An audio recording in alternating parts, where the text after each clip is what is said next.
हाय everyone, कैसे आप सभी। दिस इज कृषि दीदी। Welcome to your pre nurture batch.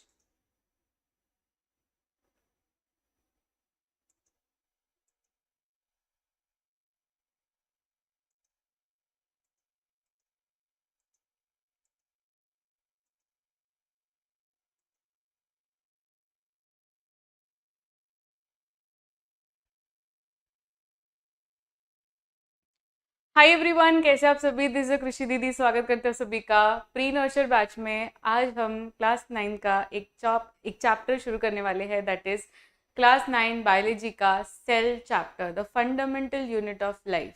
Right, fundamental unit of life chapter. जिसे भी इस चीज़ को पढ़ने में ज़रा भी मुश्किल हो रही है, डोंट वरी, मैं आज आपको इस तरीके से पढ़ाने वाली हूँ कि आपको ज़रा भी डिफ़िकल्टी नहीं होगी। इस चैप्टर को समझेंगे हम लोग बहुत ही बेहतरीन तरीके से। आज हम पढ़ने वाले हैं cell. What do you mean by cell? Cell का डेफिनेशन क्या होता है? सेल यानी क्या? राइट, सेल यानी क्या? एक बार मुझे चैट बॉक्स में कंफर्मेशन दे दीजिए। ऑडियो वीडियो सारी चीज़ें एकदम क्लियर है?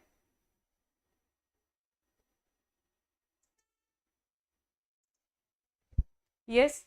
तो सेल यानी क्या, सेल का डेफिनेशन पढ़ेंगे कि सेल के क्या क्या फंडामेंटल यूनिट्स होते हैं, क्या क्या फीचर्स होते हैं। सेल थ्योरी भी हम पढ़ेंगे।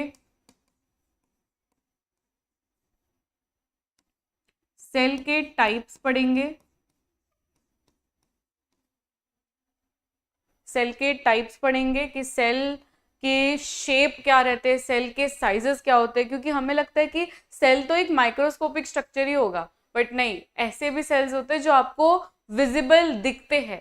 तो there are different different types of cells, and उसमें भी हम शेप डिस्कस करेंगे, हम साइज डिस्कस करेंगे, एंड हम इसका फंक्शन डिस्कस करेंगे। क्योंकि किसी भी सेल का शेप और साइज उसके फंक्शन से डिपेंड करता है कि उसका फंक्शन क्या है। फॉर एग्जाम्पल, अगर मैं आरबीसी की बात करूं, that is red blood cell, तो red blood cell that is RBC, इसका फंक्शन रहता है सर्कुलेशन। तो हमारे बॉडी में वो आरबीसी को कंटिन्यू सर्कुलेशन करना जरूरी है। तो सर्कुलेशन करने के लिए उसका राउंड होना जरूरी है। अगर आरबीसी कुछ इस तरीके का होगा या इस तरीके का होगा तो क्या प्रॉपरली सर्कुलेशन हो पाएगा? नहीं। अब आपने देखा होगा टायर्स जो होते हैं, व्हीकल्स के जो टायर्स होते हैं, वो चलने के लिए हमेशा टायर्स सर्कुलर स्ट्रक्चर में रहते हैं, शेप उसका सर्कुलर रहता है। कभी भी कोई टायर इस शेप का या इस शेप का नहीं होता। Why? Because for movement, for locomotion, you need to have that circular structure, and इसलिए आरबीसी का शेप होता है सर्कुलर। राइट, सो हर एक शेप, कोई भी शेप हो या कोई भी साइज हो, उसका एक पर्टिकुलर फंक्शन होता है, और वो फंक्शन के बेस पे उसका शेप डिसाइड होता है। जैसे कि स्पर्म की मैं बात करूं, तो स्पर्म के पास टेल होता है। अब टेल क्यों है? क्योंकि उसे करना है मूवमेंट, हमेशा मूवमेंट करते रहना है, हमेशा भागते रहना है। तो वो मूवमेंट, वो फंक्शन ही उस तरीके का है, इसलिए उसका शेप और साइज उस तरीके का है। आप समझ पा रहे हो? तो हम लोग आज के इस लेक्चर में ये सारी चीजें डिस्कस करने वाले हैं। आई होप आप सभी ने अपनी टेक्स्ट बुक ली है। अगर टेक्स्ट बुक नहीं ली है तो मैं आपको फटाफट से टेक्स्ट बुक दिखा देती हूँ। Also we are going to see a lot of 3D diagrams, तो बहुत मजा आने वाला है इस लेक्चर में। मैं टेक्स्ट बुक भी आप लोग के लिए खोल देती हूँ, आप लोग भी अपनी अपनी टेक्स्ट बुक लेकर बैठिएगा।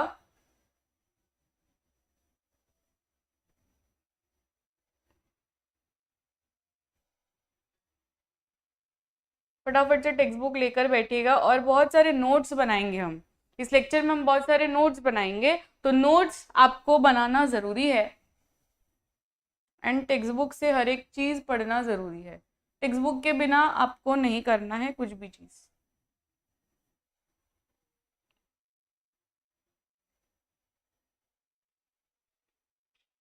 और आप लोग बताइए कहाँ से हो, कैसे हो, क्योंकि this is your first lecture, तो मुझे थोड़ा जानना है आप लोग के बारे में भी। तो कहाँ से हो, क्या नाम है, कुछ बताओगे आप लोग चैट बॉक्स में?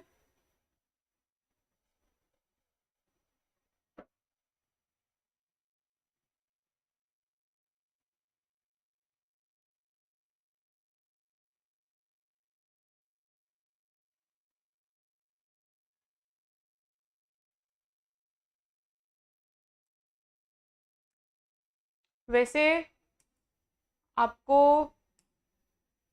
बायोलॉजी ज़रा भी डिफिकल्ट नहीं लगेगा, हम लोग बहुत ही सिंपल वे में समझने वाले हैं।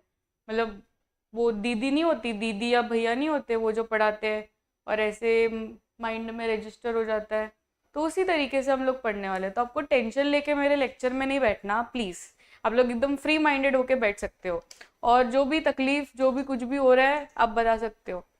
चलिए आ जाइए, इस चैप्टर में मैंने अपनी एनसीईआरटी खोल दी, आप लोग भी अपनी एनसीईआरटी खोल लीजिए। सबसे पहले तो सेल होता क्या है। अभी सेल का अगर हम डेफिनेशन लिखे बेटा तो सेल मतलब क्या, it is the structural and functional unit of life. Cell मतलब क्या, cell is structural and functional unit of life. मतलब अगर आप किसी को भी लिविंग ऑर्गेनिज्म बोल रहे हो तो लिविंग ऑर्गेनिज्म क्यों बोल रहे हो, क्योंकि उसका जो बॉडी है वो सेल से बना हुआ है।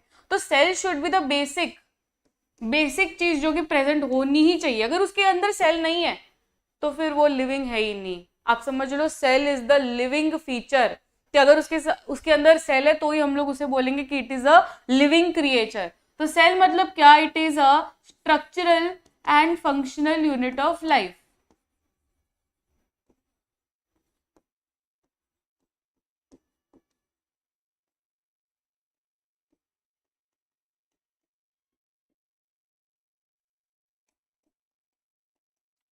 Structural and functional unit of life, जो कि कोई भी ऑर्गेनिज्म को लिविंग बना सकता है। अब ये जो सेल्स होते हैं, पहले तो किसी को पता नहीं था कि सेल होते क्या है, सेल दिखते कैसे है, किसी को कुछ नहीं पता था। बट रॉबर्ट हुक करके एक साइंटिस्ट आया जो कि ऐसे ही चिल कर रहा था, ऐसे ही चिल कर रहा था घर पे, और उसके पास एक बॉटल थी। वो बॉटल का एक ऊपर का जो ढक्कन होता है that is made up of cork. अगर आपको पता हो तो वो जो बॉटल का ढक्कन होता है that is made up of cork.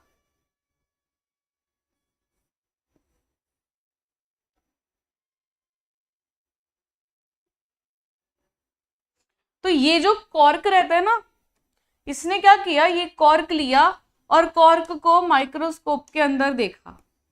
ये कॉर्क को माइक्रोस्कोप के अंदर देखा, उसे कुछ इस तरीके का स्ट्रक्चर दिखा। माइक्रोस्कोप में देखने के बाद उसे कुछ बंद डब्बों जैसा स्ट्रक्चर दिखा।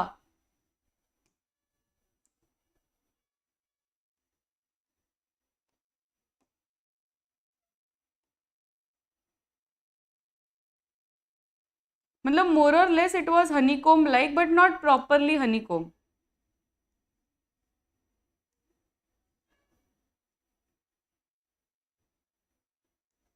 मोर or less it was like बंद डब्बे।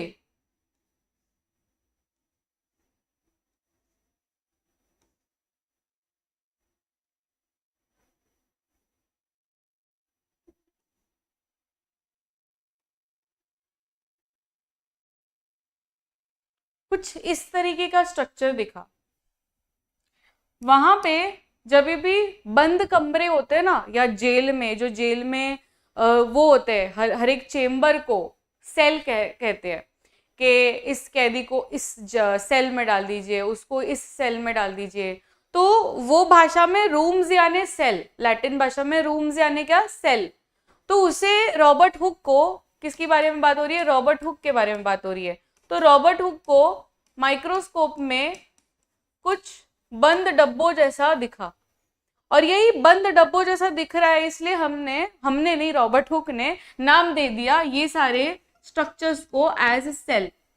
क्या नाम दे दिया, सेल नाम दे दिया। अब ये सेल यानी क्या, सेल यानी बंद कमरे हम कह सकते हैं, जो कि इस तरीके का स्ट्रक्चर दिखता है।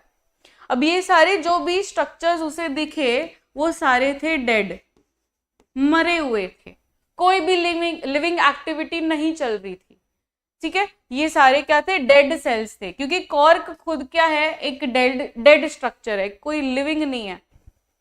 लिविंग कब होता है, जब उसने कोई लिविंग स्ट्रक्चर लिया होता है। जैसे कि अगर वो प्लांट का लीफ लेता, अगर वो प्लांट का लीफ लेता,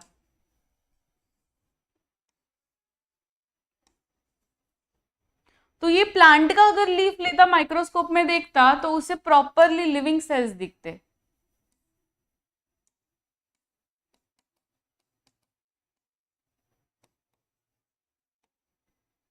राइट। बट उसने कोई लिविंग स्ट्रक्चर नहीं देखा माइक्रोस्कोप में, उसने क्या देखा, उसने एक डेड स्ट्रक्चर देखा, दैट इज कॉर्क। तो मैच द फॉलोइंग आपको पूछा जाता है एग्जाम में, हमेशा याद रखना, first one to discover cell. Robert Hooke के बारे में क्या क्या स्टेटमेंट्स याद रखने हैं आपको, सबसे पहले तो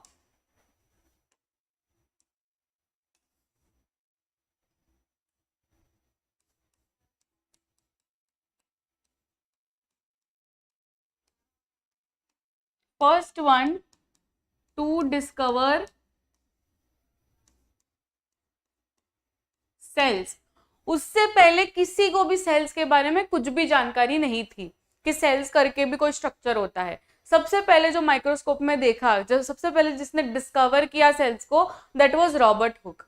एंड रॉबर्ट हुक ने कौन से सेल्स डिस्कवर किए थे, डेड सेल्स डिस्कवर किए थे। तो ये भी एग्जाम में क्वेश्चन आता है कि इसने जो सेल्स डिस्कवर किए थे, इसने जो देखे थे माइक्रोस्कोप में, those were dead cell, those were not active या living cells, those were dead cells, right.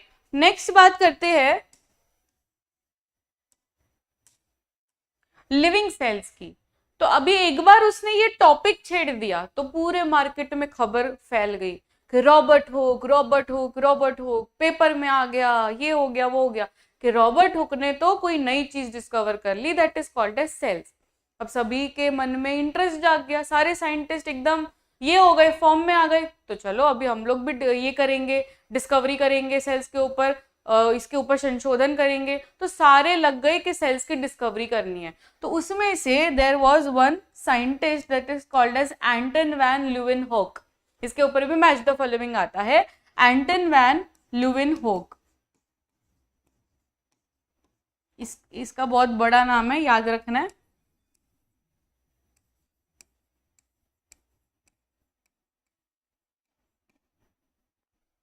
ये एंटन वैन ल्यूवेनहोक वैसा आदमी था जो सबसे पहले लिविंग सेल्स को देखा माइक्रोस्कोप में। उससे पहले रॉबर्ट हुक ने देखा था, जो कि डेड सेल्स देख रहा था।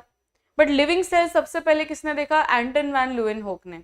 उसने क्या किया, वो पॉन्ड वाटर, वो भी ऐसे ही चिल करने गया था, बहुत बोर हो गया था लैब में पड़े पड़े। उसने डिसाइड किया कि चलो मैं यहाँ पे नदी किनारे थोड़ा टहल के आता हूँ। वो गया नदी किनारे, वहां पे उसने देखा कि यार ये पॉन्ड में भी तो कुछ ना कुछ होता होगा, चलो मैं देखता हूँ इसको माइक्रोस्कोप में। उसका कोई इंटेंशन नहीं था कि पॉन्ड वाटर के अंदर क्या है, उसका ये इंटेंशन था कि चलो मैं पानी को देखता हूँ माइक्रोस्कोप में। वो जो समय था ना, तभी माइक्रोस्कोप का बहुत ट्रेंड था, मतलब ऐसा शाइनिंग मारते थे साइंटिस्ट लोग, अरे मैं माइक्रोस्कोप को यूज करता हूँ, वो करता हूँ। तो उसने ऐसे ही चाहा कि चलो मैं माइक्रोस्कोप को यूज करूंगा, पॉन्ड वाटर देखूंगा माइक्रोस्कोप में। तो वो लेके गया, बॉटल में उसने लिया सैंपल वो पॉन्ड वाटर, और देखा माइक्रोस्कोप में। तो माइक्रोस्कोप में देखा तो उसको तो बहुत सारी चीजें दिखी, लाइक यहाँ पे कुछ वर्म्स जा रहे हैं, कोई ऐसे बैक्टीरिया जा रहा है, कोई वायरस आ रहा है, कुछ ना कुछ, मतलब बहुत सारी चीजें उसको दिखी।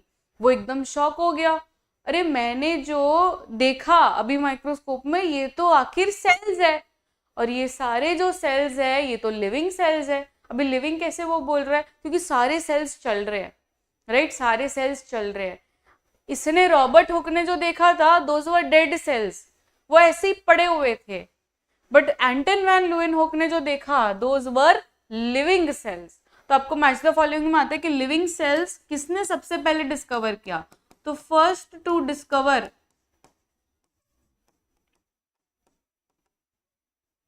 living cells was Anton van Leeuwenhoek.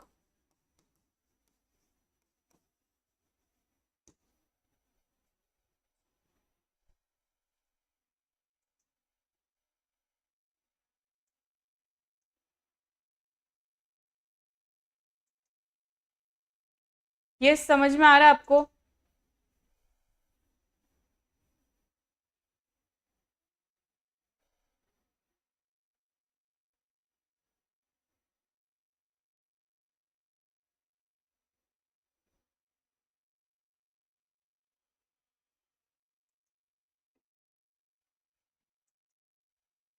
Any doubt.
यहाँ पे आ जाइए टेक्स्ट बुक में।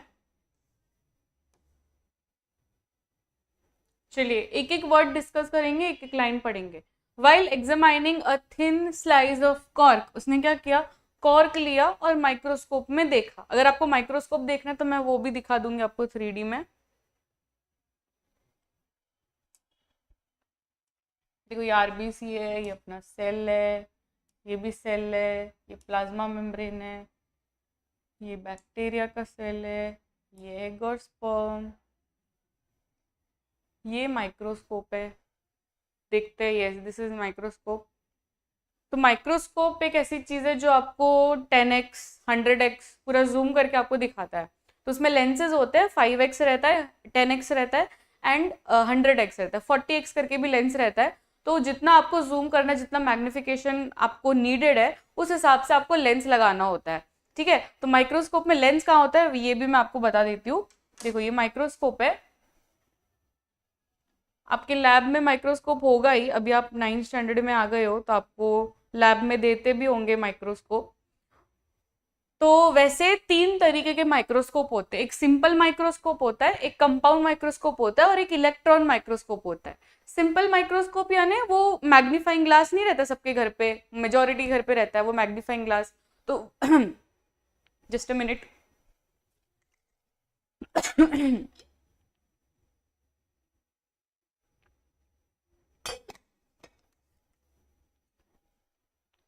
यस, तो वो जो मैग्नीफाइंग ग्लास रहता है, वही वाला जो ग्लास है दैट इज कॉनकेव लेंस या मिरर, उसी को यूज किया जाता है इन द सिंपल माइक्रोस्कोप।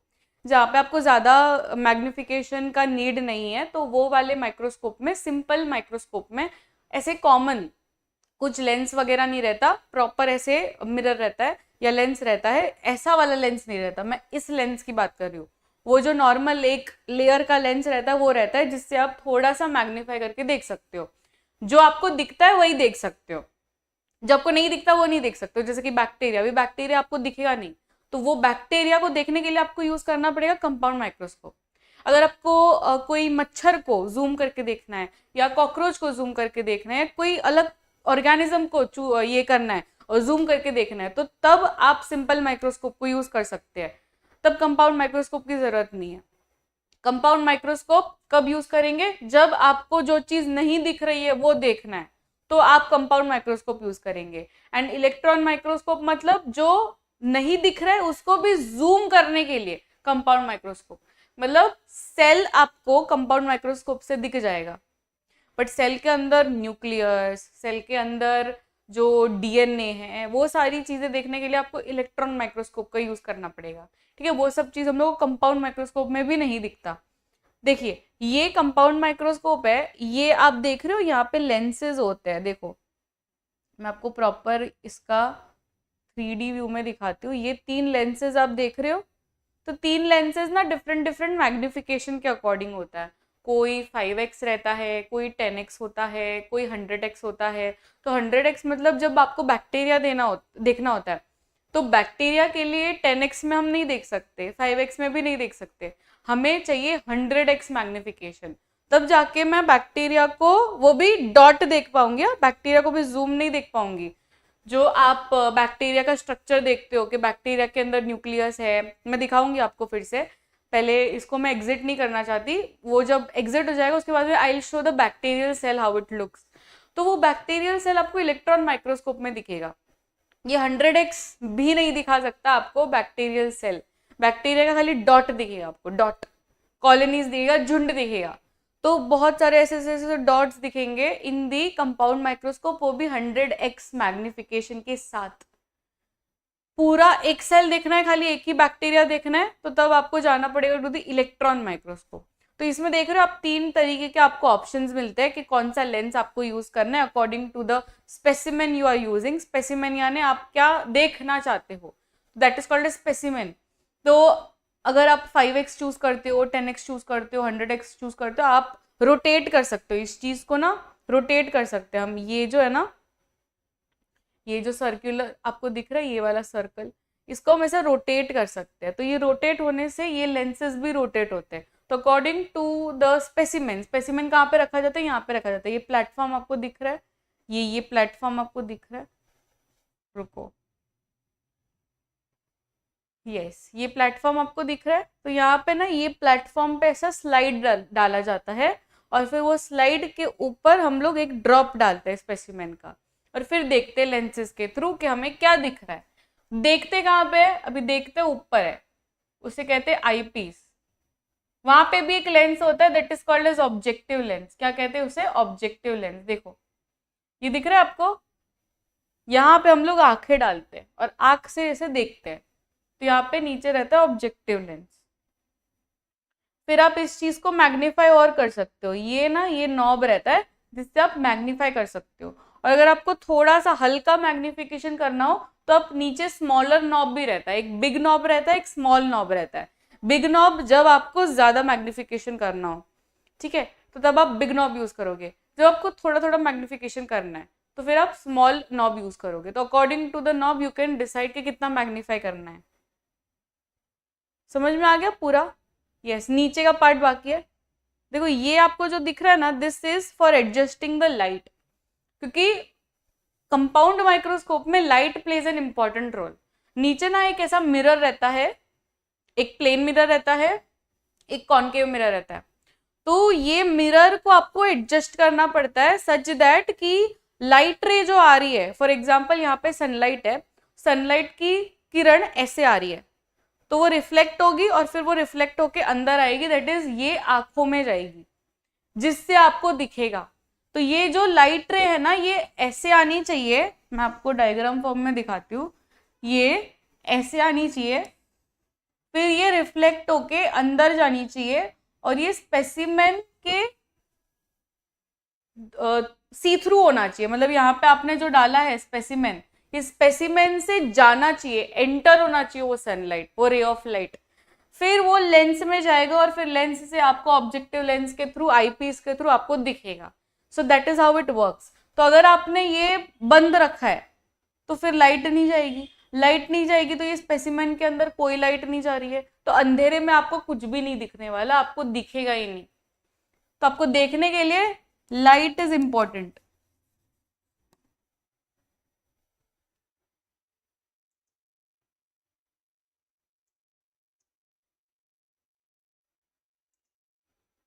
समझ आ रहा है? अब मैं आपको बैक्टीरियल सेल दिखाती हूँ जो मैं बात कर रही थी। ये रहा बैक्टीरियल सेल। अभी ये बैक्टीरियल सेल आप एक्सपेक्ट भी मत करो कि वो आपको वो वाले माइक्रोस्कोप में दिखेगा, दैट इज कंपाउंड माइक्रोस्कोप। ये फुल स्ट्रक्चर देखने के लिए, जहाँ पे आपको देखो ये डीएनए दिख रहा है, फिर राइबोसोम्स दिख रहे हैं, ये फ्लैजेला दिख रहा है, इसका सीलिया दिख रहा है, ये सब देखने के लिए आपको सिलेक्ट करना पड़ेगा इलेक्ट्रॉन माइक्रोस्कोप। इलेक्ट्रॉन माइक्रोस्कोप थोड़ा बड़े लेवल का माइक्रोस्कोप रहता है और बहुत ही ज्यादा महंगा रहता है, it takes lakhs and lakhs. तो वो आपको प्रॉपर जूम करके देगा और प्रॉपर आपको अच्छे से दिखाएगा। अब जैसे कि आपने कभी देखा होगा जो मक्खी की आंखें रहती है वो कैसी रहती है, वो हमारे जैसी नहीं रहती है, they have compound eyes. Compound eyes का मतलब समझते हो कि एक ही आंखों में there are thousands of eyes. अरे रे, एक ही आंखों में there are thousands of eyes, thousands of eyes. आपने वो ड्रोसोफिला देखा है, वो लाल आंखों वाला? तो आपको कंपाउंड माइक्रोस्कोप में आंख दिख जाएगी, बट इसके अंदर का जो छोटा छोटा स्ट्रक्चर है जिसे हम ओमाटीडिया कहते हैं, ये ओमाटीडिया देखने के लिए इलेक्ट्रॉन माइक्रोस्कोप में जाना पड़ेगा, जिसमें ये हर एक छोटी छोटी आंख, हर एक ओमाटीडिया एकदम जूम फॉर्म में दिखेगा। So that will be shown in electron microscope.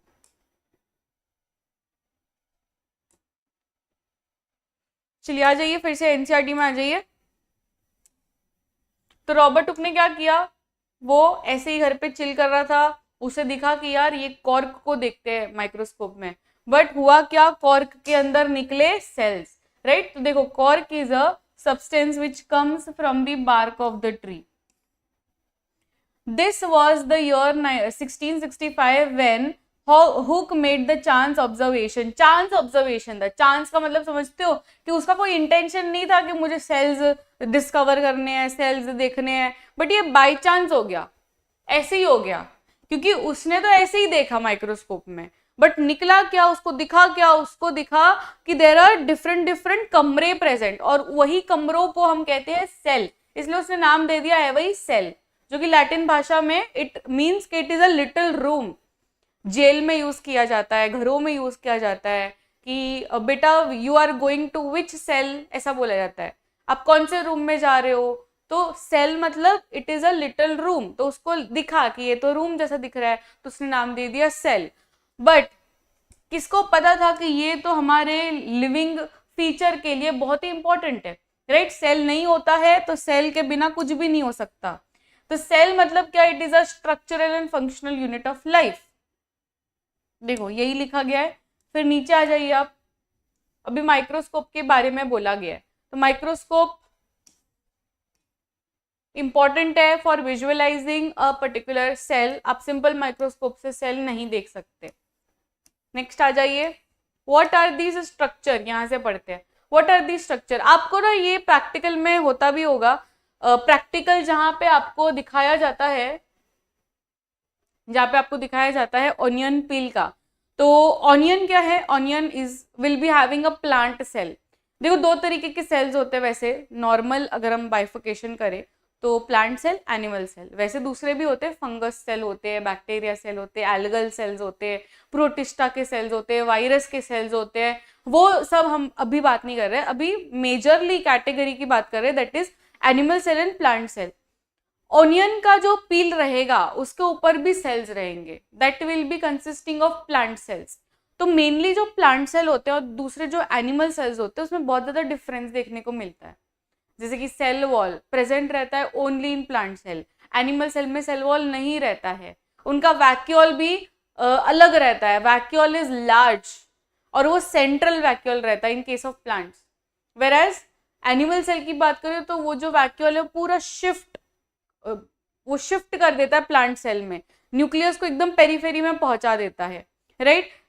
But अगर हम एनिमल सेल की बात करें तो एनिमल सेल में centre is not occupied by vacuole, it is occupied by nucleus, right? तो न्यूक्लियस रहता है उसमें सेंटर में, वैक्यूल तो बहुत ही छोटा है, बहुत ही टेम्पररी रहते हैं। तो वैसे बहुत सारे स्ट्रक्चर्स है जो कि प्लांट सेल और एनिमल सेल को डिफ्रेंशिएट करते हैं। बट उससे पहले हम लोग सेल थ्योरी के बारे में समझ लेते हैं। अब देखो यहाँ पे सेल्स का डिस्कवरी हो चुका है, रॉबर्ट हुक ने कर लिया, फिर एंटन वैन ल्यूवेनहॉक आया स्टोरी में, उसके बाद में एक और हीरो की एंट्री होती है, दैट इज रॉबर्ट ब्राउन। ठीक है, ये साइंटिस्ट के नाम याद रखने आपको, मैच द फॉलोइंग में पूछा जाता है। तो रॉबर्ट ब्राउन यानी रॉबर्ट ब्राउन ने किया डिस्कवरी ऑफ न्यूक्लियस। किसने? रॉबर्ट ब्राउन ने न्यूक्लियस की डिस्कवरी करी। तो रॉबर्ट हुक अलग है, रॉबर्ट ब्राउन अलग है। देखो ये वाले पैराग्राफ में आप आ जाइए। फिर परकिंजे फाइबर्स, परकिंजे करके भी रहता है, जो कि प्रोटोप्लास्ट का डिस्कवरी उसने किया।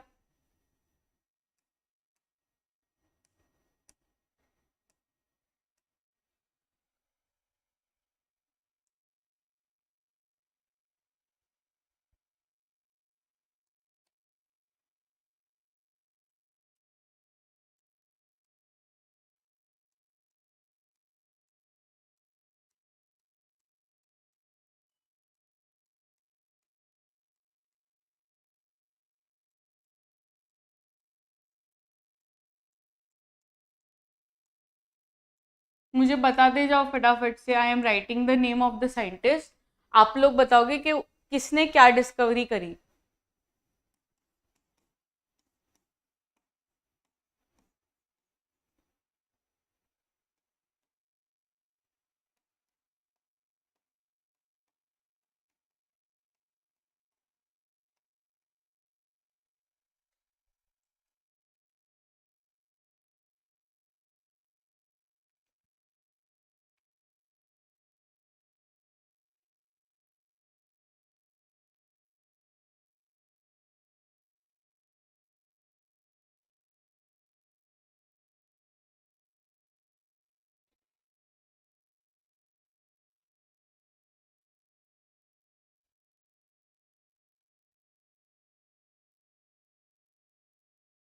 चलो फटाफट से बताते जाओ।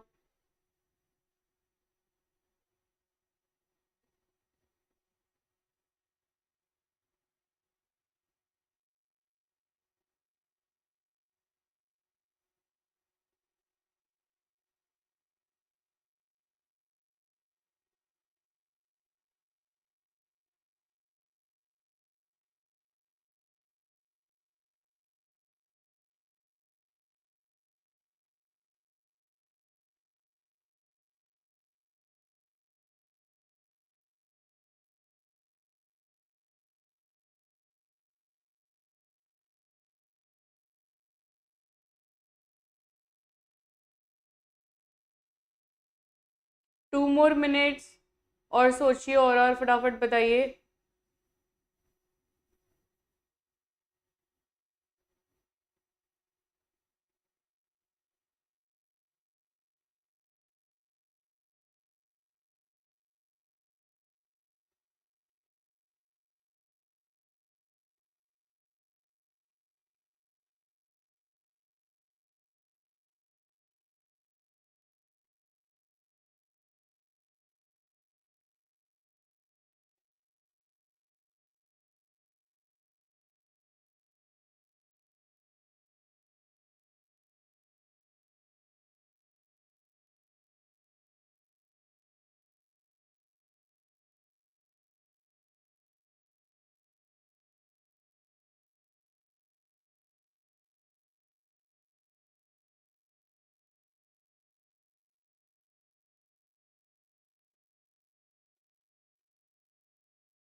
कोई है यहाँ पे क्लास में?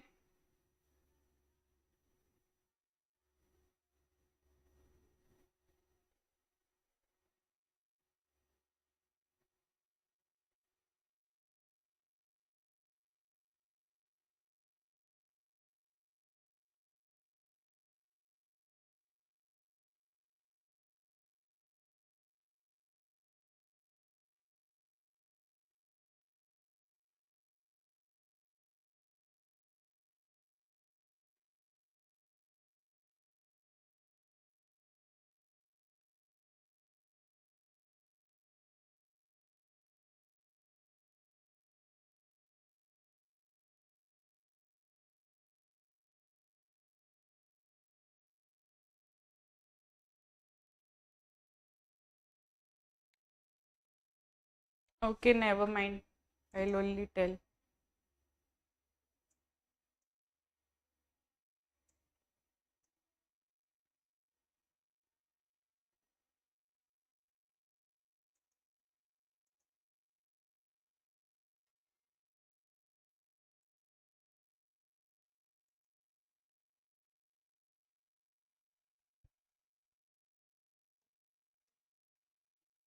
तो एंटन वैन ने क्या किया था? Living cells, first one to discover living sales.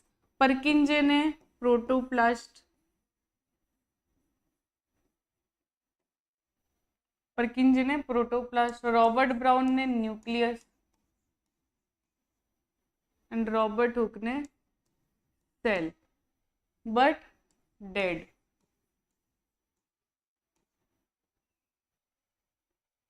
फटाफट से नोट डाउन कर लीजिए।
देखो, what are these structure? These structure look similar to each other. Together they form a big structure that is onion bulb. We find from this activity that onion bulbs of different sizes have similar small structures. देखो, onion bulbs different different sizes के हो सकते हैं, but सभी bulbs में एक common structure देखा जाएगा, that is cell, right? That is cell. The cells of the onion peel will all look the same regardless of the size of the onion they come from. These small structures that we see are the basic building units of the onion bulb. These structures are called as cells. इसे हम क्या कहते हैं? Cells कहते हैं. Not only onions but all organisms that we observe around are made up of cells. However, there are also single cells that live on their own.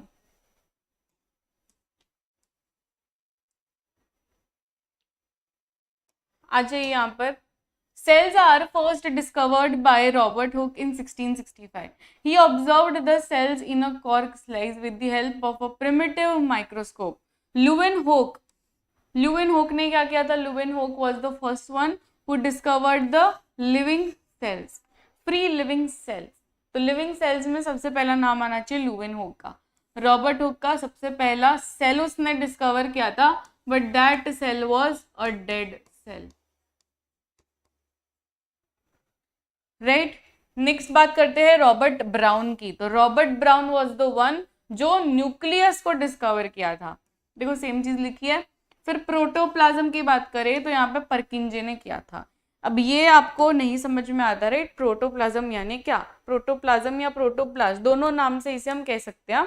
Protoplast भी कहा जा सकता है, प्रोटोप्लाज्म भी कहा जा सकता है. अब देखो कोई भी आप सेल ले लीजिए,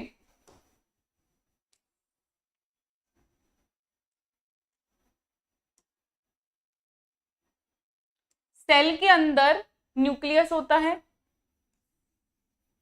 और सेल के अंदर न्यूक्लियस के अंदर डीएनए होता है. Do you all agree with this?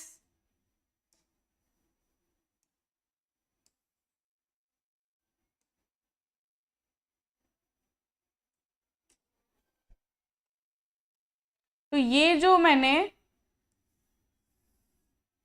बनाया, ये स्ट्रक्चर जो मैंने बनाया, that is called as nucleus. That is called as nucleus. And ये जो स्ट्रक्चर बनाया, that is called as cell.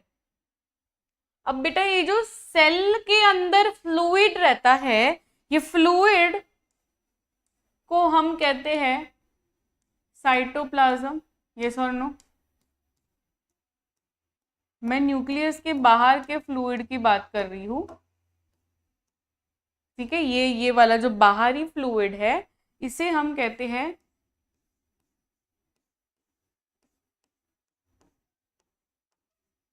Cytoplasm, क्योंकि वो सेल का फ्लूइड है.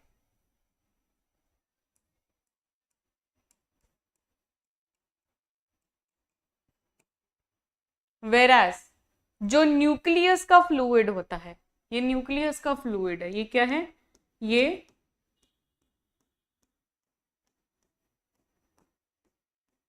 न्यूक्लियस का फ्लूइड है. तो ये वाले फ्लूइड को हम कह सकते हैं न्यूक्लियोप्लाज्म. न्यूक्लियोप्लाज्म यानी क्या? न्यूक्लियस का फ्लूइड.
ठीक है, लिख दिया। तो न्यूक्लियस के फ्लूइड को हम कहते हैं न्यूक्लियोप्लाज्म, सेल के फ्लूइड को हम कहते हैं साइटोप्लाज्म। बट जब सेल फ्लूइड एंड न्यूक्लियस का फ्लूइड मिल जाए तो बात बन जाए, that is called as protoplasm या प्रोटोप्लास्ट।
ठीक है बेटा,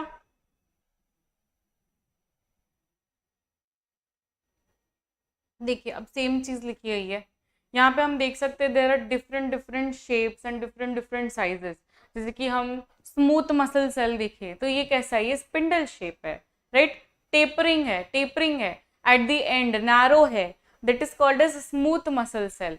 ब्लड सेल्स की बात करें तो डिफरेंट डिफरेंट यहाँ पे शेप और साइजेस होंगे। WBC अलग दिखेगा, फिर RBC अलग दिखेगा, प्लेटलेट्स अलग दिखेगा, तो यहाँ पे ब्लड सेल्स भी बहुत ही अलग दिख रहे हैं। फिर अगर हम न्यूरॉन की बात करें तो न्यूरॉन कुछ अलग ही दिख रहा है, मैं आपको 3D डायग्राम्स के थ्रू भी बता दूंगी, ठीक है, डोंट वरी। सेल थियोरी पढ़ लेते हैं। सेल थियोरी बहुत इंपॉर्टेंट है जो आपको एग्जाम में पूछा जाता है, जल्दी से आ जाएंगे सेल थियोरी में।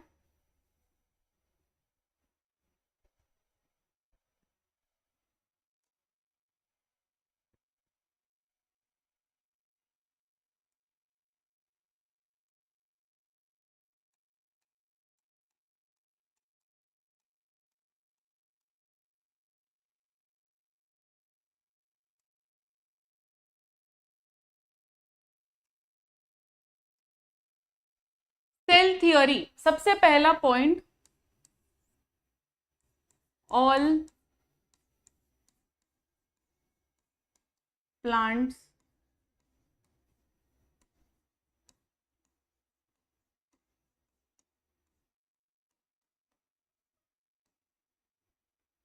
सबसे पहले ना ये इसको फर्स्ट पॉइंट नहीं कंसिडर करते, all plants are made up of sales.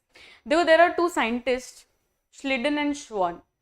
श्लिडन भाई साहब आते हैं, श्लिडन भाई साहब बोलते हैं कि सारे प्लांट्स, वो थे बॉटनिस्ट। श्लिडन कौन था? बॉटनिस्ट था।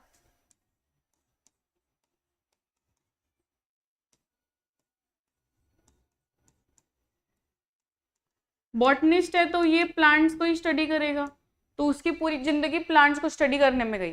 अब पूरी जिंदगी वो प्लांट्स को देख रहा है, प्लांट्स को देख रहा है, प्लांट्स को देख रहा है माइक्रोस्कोप में, तो उसे तो यही लगेगा ना कि सारे plants are made up of cells. ठीक है, तो इसने भरी सभा में ये स्टेटमेंट दे दिया। फिर श्वान सेल, मतलब श्वान आया, श्वान भाई साहब आए, जो कि वो बोलते हैं ऑल एनिमल्स आर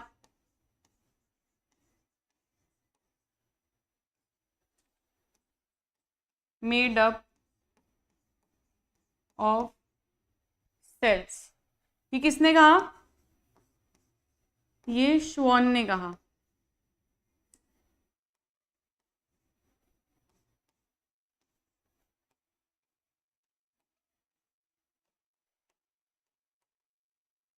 जो कि है एक जूलॉजिस्ट। जूलॉजिस्ट है तो इसका तो पूरा जिंदगी एनिमल्स को स्टडी करने में गया, राइट? पूरे दिन वो एनिमल्स टिश्यूज को स्टडी करता था। तो उसने देखा डिफरेंट डिफरेंट टिश्यूज, और उसने क्या देखा कि सारे एनिमल्स के पास क्या है? सेल्स है, उनकी बॉडी बनी है सेल्स से। तो हर एक टिश्यू में सेल्स दिख रहे हैं। तो इसने बोला कि all animals are made up of cells, इसने बोला और plants are made up of cells. तो दोनों फिर मिले सभा में, सबने बोला कि भाई तुम दोनों का स्टेटमेंट सेम ही है, तो एक बार डिस्कशन कर लो। तो दोनों फिर गए, ठीक है, और फिर बात किए, और एक दूसरे से बात किए, तो फिर उन्होंने एक कंक्लूजन निकाला कि यार all living organisms are made up of cells. सिर्फ प्लांट्स या सिर्फ एनिमल्स में नहीं होता, फिर वो बैक्टीरिया हो, वायरस हो, फंगस हो, एल्गे हो, कोई भी हो, प्रोटोजोवन हो, हर एक ऑर्गेनिज्म अगर वो लिविंग है तो उसके अंदर सेल होना ही होना है।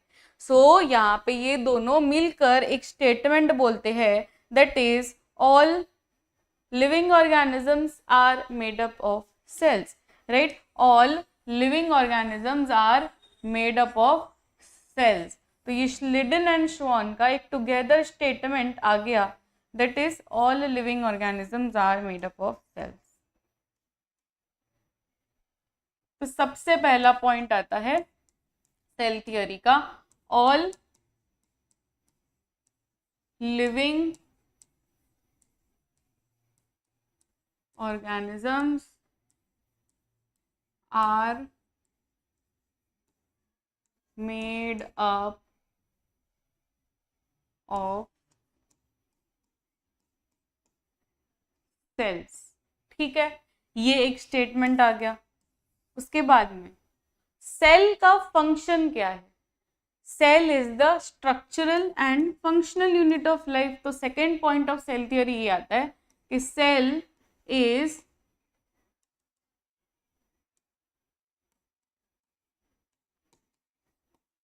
the structural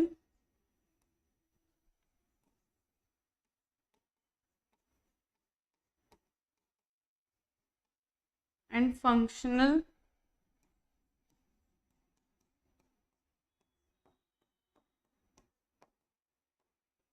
unit of life.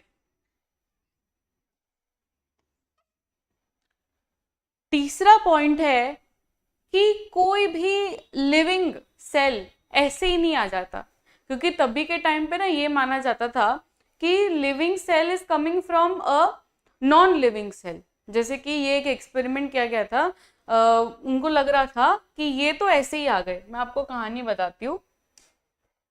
एक ना उन्होंने फ्लास्क लिया था, ठीक है, एक कटोरी समझ लो, एक कटोरी ली थी, और ये कटोरी में उन्होंने कुछ खाने की चीज डाली थी, फॉर एग्जाम्पल ब्रेड डाल दिया।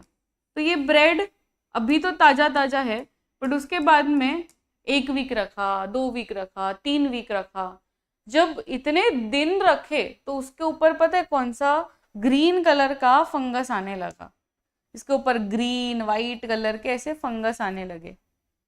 फिर सबने बोला कि यार ये फंगस आ रहे हैं, फिर बाजू बाजू में कीड़े मकोड़े घूम रहे हैं, लार्वे आ रहे हैं, इसका मतलब है ब्रेड जो है, जो कि नॉन लिविंग है, उसने ही ये सब जीव जंतुओं को पैदा किया है। और इसका एक थियोरी भी बन गया, that is spontaneous generation, that is abiogenesis. खुद ही आते हैं लिविंग ऑर्गेनिज्म। कैसे आते हैं? नॉन लिविंग ऑर्गेनिज्म से आते हैं। तो क्या ये चीज सही है? नहीं, ये सही नहीं है। कोई भी नॉन लिविंग थिंग को कैसे जन्म दे सकता है? ये ब्रेड कैसे जन्म दे सकता है? ये सारे जीव जंतुओं को, फंगस को, ये सारी चीजों को दे सकता है? नहीं दे सकता, राइट? यहाँ पे जन्म इसको दे ही नहीं सकता। तो ये वाला जो थ्योरी था, इसको रिजेक्ट कर दिया गया। उसके बाद में वर्चाओ भैया आए। ये वर्चाओ भैया ने क्या किया? ऐसा नहीं होता कि कोई भी नॉन लिविंग थिंग से लिविंग थिंग आ रहा है, हमेशा लिविंग थिंग से ही लिविंग थिंग आएगा। दैट इज, एक सेल फॉर एग्जाम्पल है, ये आगे जाके डिवाइड करेगा और 2 सेल्स को क्रिएट करेगा। फिर ये 2 सेल्स आगे जाके और डिवाइड करेंगे, जो और 4 सेल्स बनाएंगे। दैट इज, ये करते हैं सेल डिवीजन, ये करते हैं सेल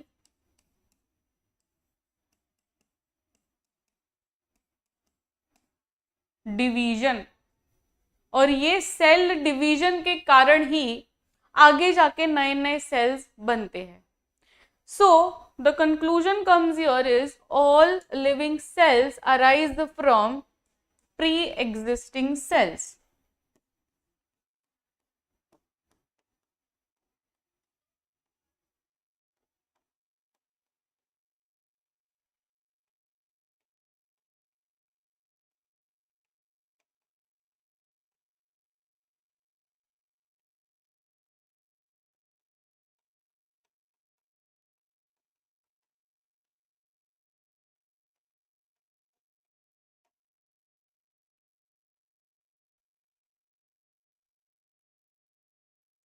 यस, समझ में आ रहा है? All living cells arise from pre existing cells.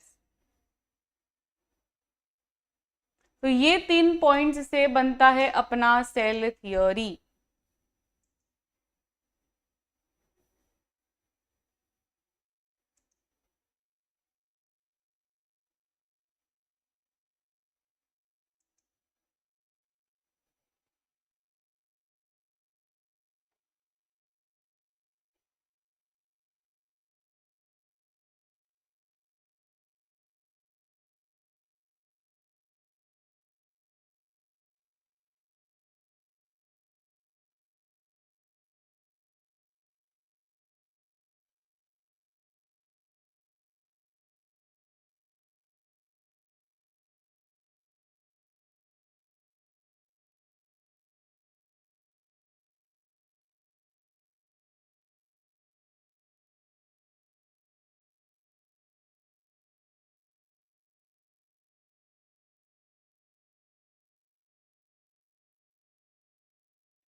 ठीक है, समझ में आ गया। यहाँ पे देखते हैं ये क्या कहना चाह रहा है सेल थ्योरी। देखो, the cell theory that all plants and animals are composed of cells. Plants का किसने कहा था? श्लिडन ने कहा था। एनिमल्स का किसने कहा था? श्वान ने कहा था। तो Schleiden and Schwann together told one statement कि all living organisms are made up of cells. फिर this cell theory was further expanded by Virchow. Virchow भैया ने क्या कहा कि हर एक सेल प्री एग्जिस्टिंग सेल से ही आता है, right. The cell theory was further expanded by Virchow by suggesting that all cells arise from pre-existing cell with the discovery of the electron microscope। उसके बाद में इलेक्ट्रॉन माइक्रोस्कोप भी आ गया। पहले सिर्फ कंपाउंड माइक्रोस्कोप हुआ करता था, तो हमें सिर्फ सेल के बारे में पता था, बट सेल के अंदर क्या चीजें हैं, जैसे कि सेल ऑर्गेनल्स क्या क्या है, बहुत सारे सेल ऑर्गेनल्स है, न्यूक्लियस है, गोल्गी है, वैक्यूल है, सेल वॉल, सेल मेम्ब्रेन, ये सारी चीजें कैसे दिखेगी? ये सारी चीजें इलेक्ट्रॉन माइक्रोस्कोप से दिखेगी। तो एक बार इलेक्ट्रॉन माइक्रोस्कोप आ गया, देखो, it was possible to observe and understand the complex structure of the cell and its various organelles. कब? जब इलेक्ट्रॉन माइक्रोस्कोप की डिस्कवरी हुई।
हेलो भूपेंद्र, अब तो क्लास एंड करने का टाइम आ चुका है। अब हम लोग मिलेंगे नेक्स्ट क्लास में, ठीक है।